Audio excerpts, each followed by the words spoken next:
বাংলাদেশের বাস্তবতায় দ্বিকক্ষ বিশিষ্ট পার্লামেন্টের প্রয়োজন নাই। আমাদের পরিষ্কার বক্তব্য, গত 5ই অক্টোবর আমরা বারবার রিপিট করছি, মাননীয় প্রধান উপদেষ্টার আমন্ত্রণে যখন আমরা গিয়েছিলাম, ওনার সাথে আমাদের পরিষ্কার কথা হয়েছিল যে রাজনৈতিক দলগুলো আলোচনার মধ্য দিয়ে যেটা আমরা সবাই একমত হব, কেবলমাত্র সেই বিষয়টুকুই গ্রহণ করা হবে।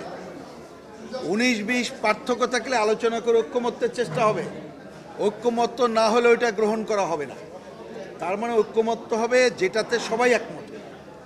বাকিগুলো আমরা নিশ্চয়ই আগামীতে নির্বাচন হবে বলে এখনও প্রত্যাশা করি। জনগণের কাছে যাব, জনগণ যদি রায় দেয় যার যার মতো করব। এবং যেটা আমরা ঐক্যমত্য হচ্ছিও সেটাও কিন্তু এ দায়িত্ব পালন করবে নির্বাচিত সংসদ। কারণ ধরেন কতকগুলো জিনিস আছে ঐক্যমত্য হলে এখন যদি আইন পারমিট করে এখনই করতে পারে, আর যেগুলো আইন পারমিট করবে না সংবিধান সংশোধন করতে হবে। সেটা করতে গেলে নির্বাচিত পার্লামেন্টের কাছে যেতে হবে। আমাদের বামপন্থীদের আলোচনার ভিত্তি কিন্তু সেইটা রেখে এখানে এসেছি।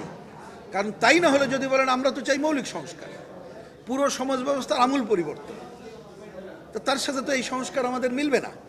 আমরা বলেছি যার যার দল মিলবে না থাকুক, সেটা জনগণই সিদ্ধান্তের মালিক, তারা নেবে। এবার আমি সুনির্দিষ্ট করে আসি। জানেন যে এই যে দ্বিকক্ষ বিশিষ্ট পার্লামেন্ট নিয়ে একাধিক দিন আলোচনা হয়েছে। আমরা আগেই বলেছিলাম এত আলোচনার প্রয়োজন নেই, কারণ একটু সময় নষ্ট হচ্ছে বলে আমরা মনে করি। কিন্তু আমরা আজকেও পরিষ্কারভাবে বলেছি, বাংলাদেশের বাস্তবতায় দ্বিকক্ষ বিশিষ্ট পার্লামেন্টের প্রয়োজন নাই।